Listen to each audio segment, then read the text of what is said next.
All right, so go ahead and write that down. 1 over z minus 2 minus 3 over negative z plus 2.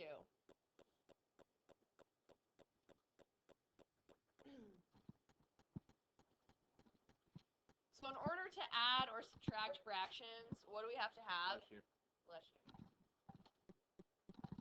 Yeah, we have to have a common denominator. Are these exactly the same?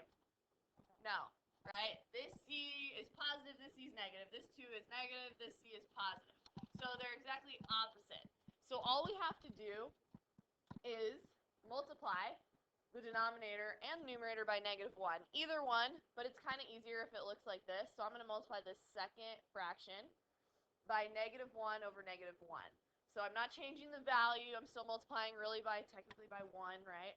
And so what happens is I get 1 over z minus 2.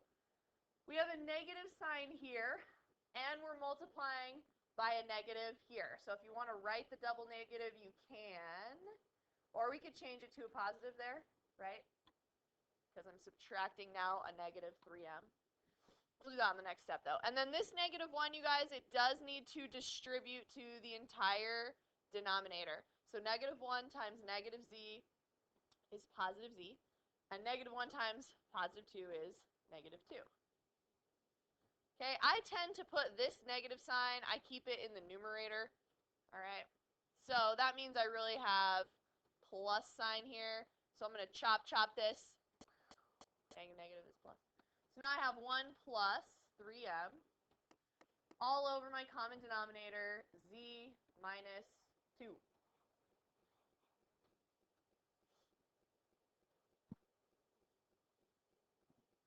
So that's all you need to be able to do is really just recognize that these are different. They're exactly opposite, and so multiply one of the fractions by -1 over -1. So let's try another one. So I have 3x plus 7. Go ahead and write this down. Over -x minus 4. Plus x minus 7 over x plus 4.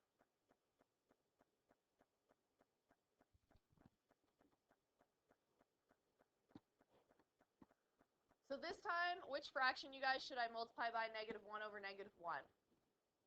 Yeah, the first one's going to be easier, so it's going to look like this one, all positive. So the top and the bottom has to be multiplied by -1. Again, do not forget to distribute. So this one in the numerator here is multiplying to both terms. So I have a -3x and a -7. Bless you.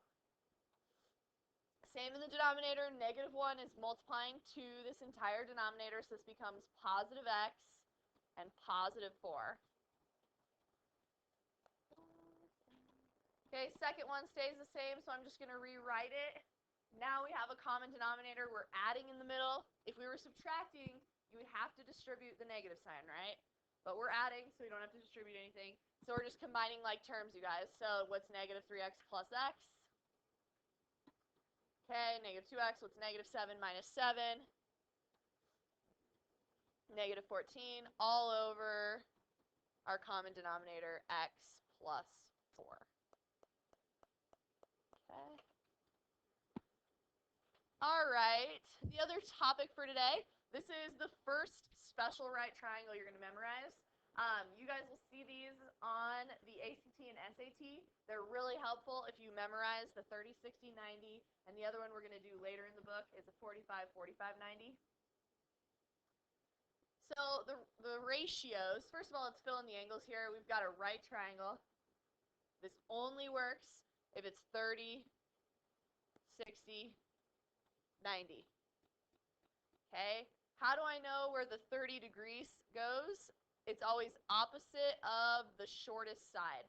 So see how I have the shortest side there on the bottom? So the 30 degrees is opposite of that. So the other one has to be 60, and of course the 90-degree angle. Okay. So these are always in this ratio where we've got x for the short leg, we've got twice x for the hypotenuse, and then for the height of the triangle, it's always x root 3. So these are called ratios here, and every 30, 60, 90 is in this ratio. So it helps you solve any 30, 60, 90 triangle. So So just to show you why this works, what kind of triangle is this, you guys, if they're all the same? Equilateral. All right, so let's say I have an equilateral triangle where they're all 2, and I cut it down the middle here. Then how much is it from here to here and from here to here? 1. So the short side is 1, the hypotenuse is 2, and how could we find the height right here of the triangle? Pythagorean theorem, 1 squared plus the height squared equals 2 squared. Let's see if we get the correct ratio here, right? 1 squared is 1. 2 squared is 4. Subtract the 1 over to the other side, that's 3. And take the square root of it, and we get that ratio. So we're actually going to use this triangle. I do want you to write this one down too, next to your ratios. Wow, that was a really good drawing. So I've got 1, 2, and the square root of 3. This is the one I want you to memorize because we're basically going to set up proportions. All right, so memorize the short side's 1, okay, the hypotenuse is 2, and the height's the square root of 3. Okay, if you memorize that, you're good to go, and we just write proportions and solve. Again, this is the 30-degree angle across from the shortest side, and this is the 60-degree angle, so you want to know that. Because sometimes they turn the triangles in the picture. Okay, so let's try one. Use similar triangles to find A and B. Okay, you can only use similar triangles when you have 30, 60, 90, or the other one we're going to learn later, but for now it's just 30, 60, 90, right? So we've got the 90-degree angle given. We've got the 30-degree angle given, so let's go ahead and fill in the 60-degree angle right here. And I'm going to draw that same triangle that I told you to memorize, and I'm going to draw it in the same, like, turn, how this one's, like, rotated. I'm going to do it the same way, okay? And we've got our 60-degree angle on our 30-degree angle. Okay, so this is the short side. What should I label it? 1. This is the hypotenuse. What should I label it? 2. This is the height. What should I label it? Square root of 3. Now we're just going to solve by proportions. Okay, we're going to solve by proportions. We can set up a proportion with the 2 sides we know right here. We're going to start with that. So I'm going to do 7 over the square root of 3. And if I want to find A, what should I set it equal to? A over 1, right? So I went 7 to 3, which means I'm going to go A over 1. Now I'm going to cross multiply. 7 times 1 is 7.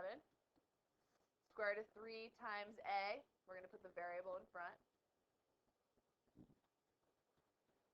Divide by root 3. Okay, this seems like a good answer, but we can never leave a radical in the denominator, so we have to rationalize the denominator. So we have one extra little step here where we have to multiply by root 3 over root 3 in order to rationalize the denominator, which gives me 7 root 3 over the square root of 9, which is 3, right? So that's A. Okay, let's say I want to find B. I'm going to start with what I know again, which is this one.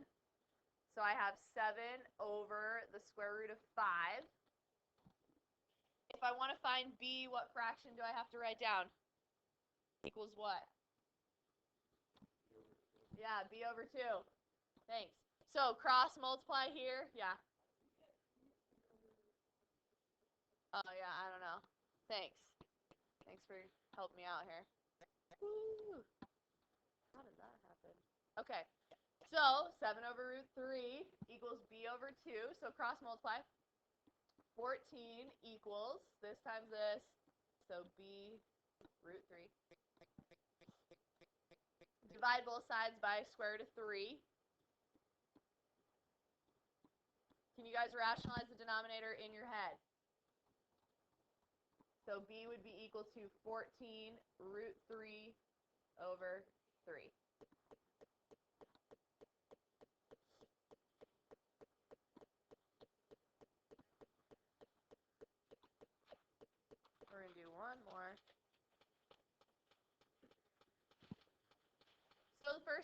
is draw the triangle in the same rotation that this one is. I've got my 60, I've got my 30, and then again, we got to memorize all those side lengths.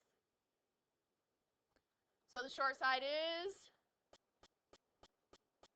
1. Hypotenuse is 2. Height is square root of 3.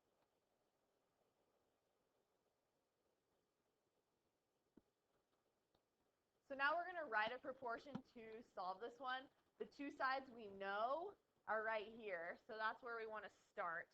So if I say 8 over 2, and Dan, I want to find x, what am I going to set it equal to? X over 1. Good. X over 1. Cross multiply. Divide by 2, and we get 4 for x.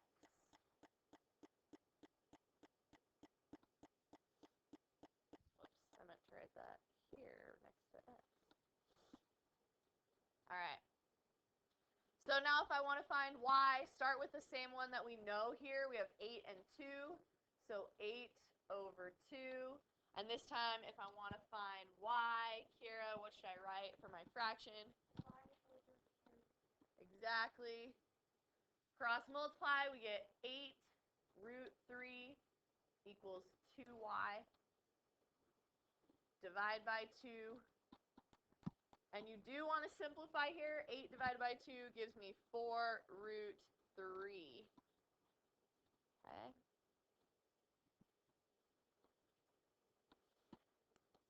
That is it.